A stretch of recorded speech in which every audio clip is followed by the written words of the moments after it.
That's the law. If you don't talk, you're gonna die. I see. So you know how to fight. Well, today you're up against the Ting brothers. You want to fight? Fight with me. He's back! And now, in his 11th NBA season, out of Washington State University, number 11, Klay Thompson!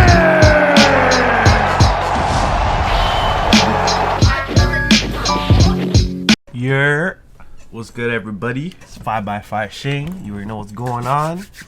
Today we're about to just take a quick little detailed view at Klay Day. You know, the guy came back after 2 years. Let's break down how his game was yesterday. So on the first play here, they run a simple, it's supposed to be a double screen. Steph doesn't really hit it. Now everyone in the entire building, other team included, knew this play was going to be run for Klay. So what they're going to do here, run the double screen. Steph doesn't really tag him that much. It was kind of used as a diversion. So the double screen is going to break down into a pin down screen right here for Klay. As you can see, Jordan Poole hits him pretty hard. My fault. So JTA is going to hit him pretty hard right here. Klay comes off the screen. And as an elite shooter, you're going to have to make one decision right here, whether you have enough space to pull or to attack the rim. And Klay, being one of the best shooters of all time, was able to, before he even gets the ball, sees all of this wide open space and goes straight to the rim for a crazy contested finish. With the little right hand, what would you say? Like a little floater jump shot. Look at that. Wow. Nice. And then they try to run the same thing again. Oh, that was crazy. So the next play down, you can see Steph actually calls for the same play to run again. This time Steph actually hits Mobley, makes contact. So now the three primary defenders, Mobley, Garland, and Allen, are all focusing on this motion right here with Steph and Wiggins. While JTA again comes down for the pin down. Boom, runs it. Klay comes off. As you can see right here, he got hit. He got hit very hard, shook him off balance. Klay sees that. Klay recognizes that. Boom, comes off the catch. Perfectly squares his feet. This guy, I don't know how he fell down, but he got dropped. Bow. Klay's wide open. You would think, oh yeah, cash. No, that's Klay.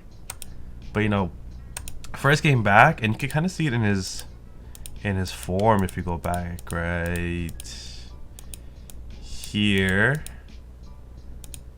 He kind of pulls his release back kind of weird. Klay doesn't really do that. At least like the old Klay didn't really do that. But yeah, it was still a good look. Great pin down. Look for this play to be very prominent in the Warriors offense going into the playoffs, because you cannot stop that. But yeah, it was a good look. He just missed the shot.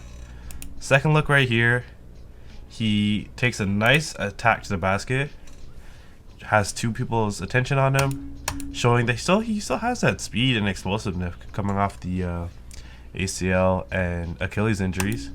Gets to the middle, finds a wide open Wiggins, swing. As soon as he gets to the corner, we know he's not really a shooter. So Klay's now looking to relocate.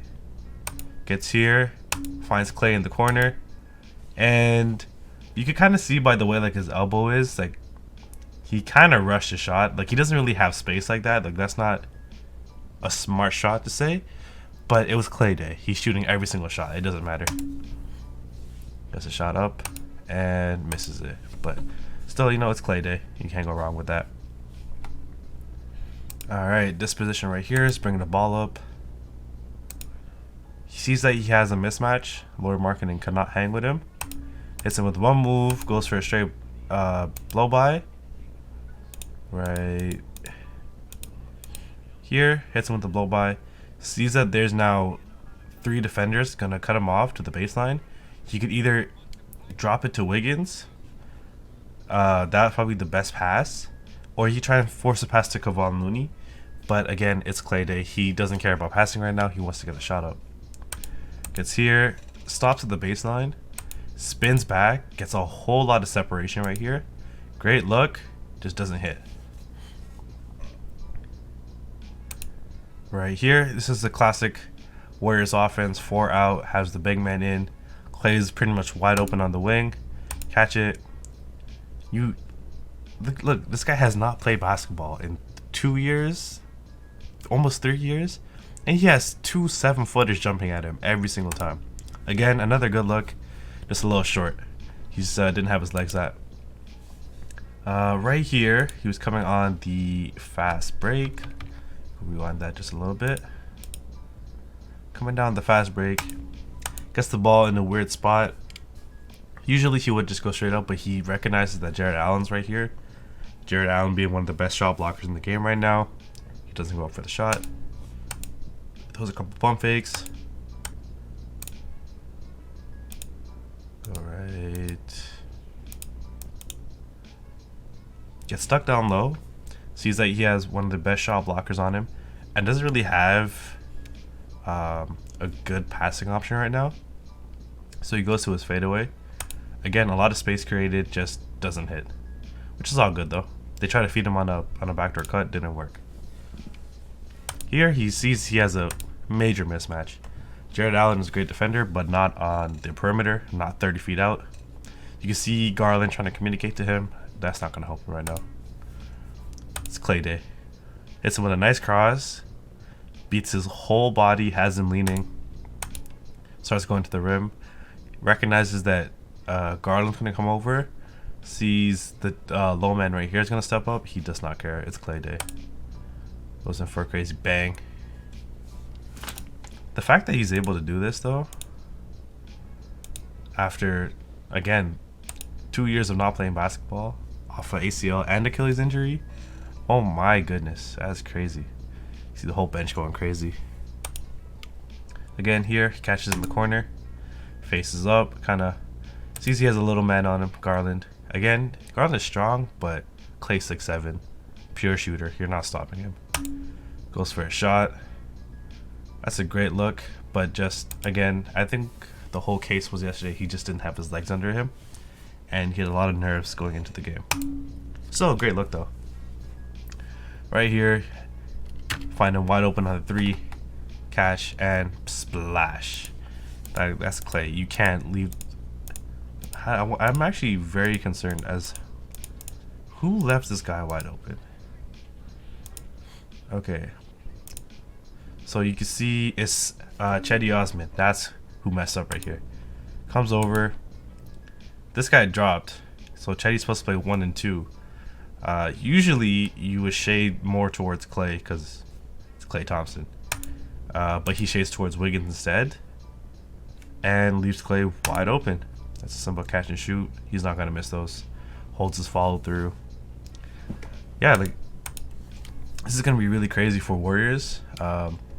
I'll just talk over this play really quickly. So the Warriors really, like, this is going to give them a whole nother dimension to their team. I'll let this play back.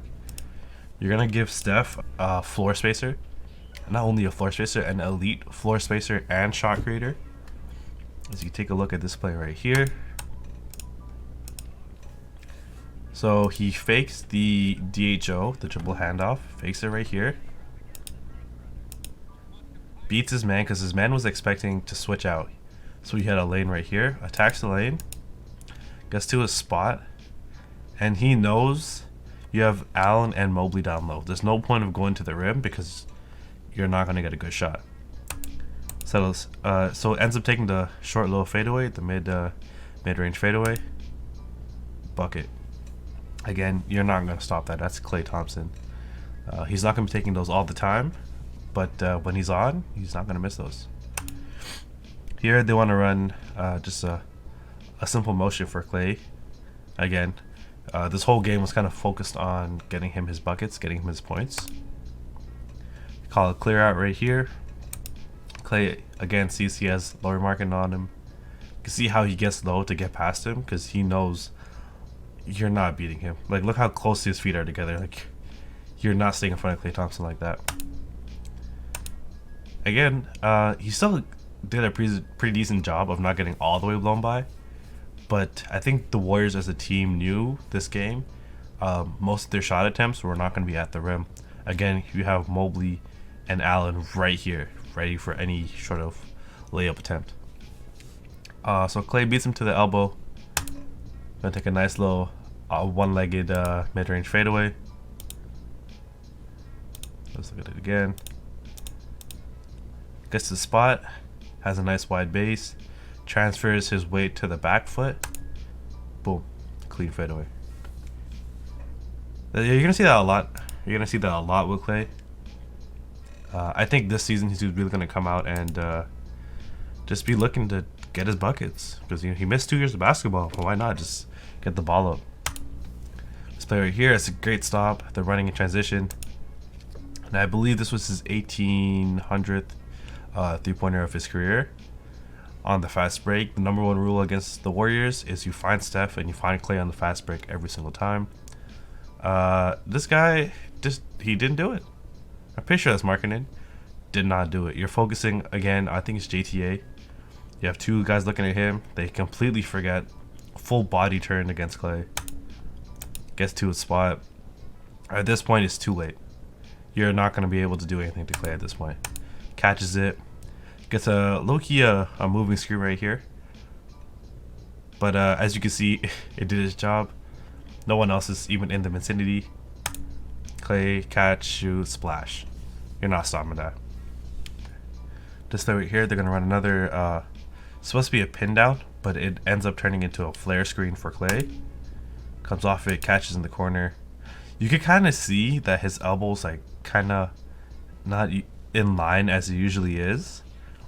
So I think like he was just kind of rushing the shots, I guess you could say, just to get him up there. Again, this isn't the smartest shot, but it's Klay. You gotta at least press upon him a little bit more. Takes a shot, doesn't hit it, but again, it's another good look. Klay cuts in, again goes to a spin move. He definitely hit a travel right there, but let's take a look at this. Turns around. That's a decent look. But I think they definitely could have found him a better look. But this was the key all night. He was just trying to get his shots up. Turn around, fade away. Doesn't hit it, but we can live with that. It's Klay Thompson. Okay, again, another staple to the Warriors action is another pin down. Comes off the pin down, sees that his man is stuck horribly. Clean catch. Now he has to make a decision. He can attack Allen with his defender on the hip, hit Looney on the roll, or pull up with a nice little midi. Takes one dribble, pull up at the free throw line. Now, when he's in season form, this is too much space. Like, when he's in form, he's never going to be missing those. But again, legs are a little rusty, not all the way there. Can't even blame him. This play gets the ball straight into not really a pick and roll, but it was kind of like an impromptu pick and roll. Does the smart thing, fakes the shot, goes into the real pick and roll, gets wide open from three. Again, his man stuck, doesn't even get a hand up. And that's a hit. You can't. The second Klay gets around the screen with the ball in his hand, as a big man, you have to be up here. I think just people have forgotten who Klay Thompson is. You cannot let him do that. That's too easy of a look. Way too easy of a look.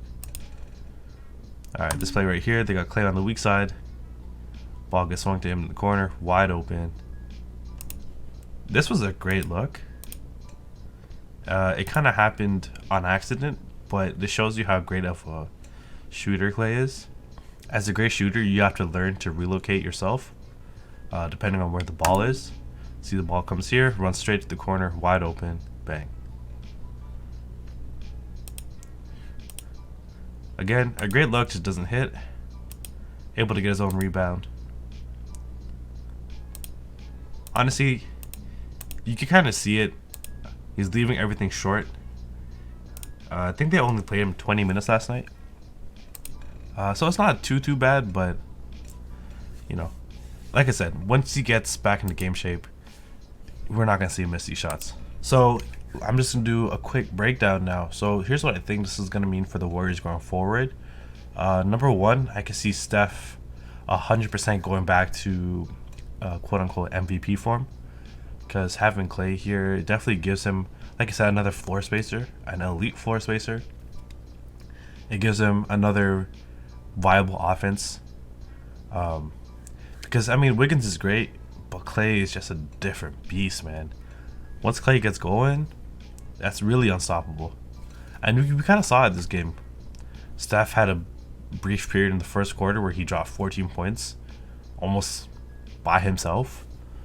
So yeah, I really think this is going to be a trend with the Warriors going forward. You're going to see Steph going crazy. I think the number one person who's going to benefit from this the most is Andrew Wiggins, because having Klay on the floor is going to open so many driving lanes for him. And people really are sleeping on Andrew Wiggins this year. I think he deserves to be an all-star. But having that much space, like, Wiggins could jump. He could fly. I really don't see anyone stopping him. If you have Klay and Steph on the floor, that's just too much space. He's also a willing passer. Honestly, if Klay continues along the way he's going, I think they're going to give him about 20 minutes a night for the next 2 to 3 weeks to kind of get his legs underneath him. But once he starts to look like Klay from last year, Klay from 2019, which is the last time we saw him, I really think the Warriors, they're already one of the most elite teams in the league. I see them going to the NBA Finals easily, without a doubt. Alright guys, thank you so much for tuning in to today's game breakdown. It's 5x5 Shane. Have a good one.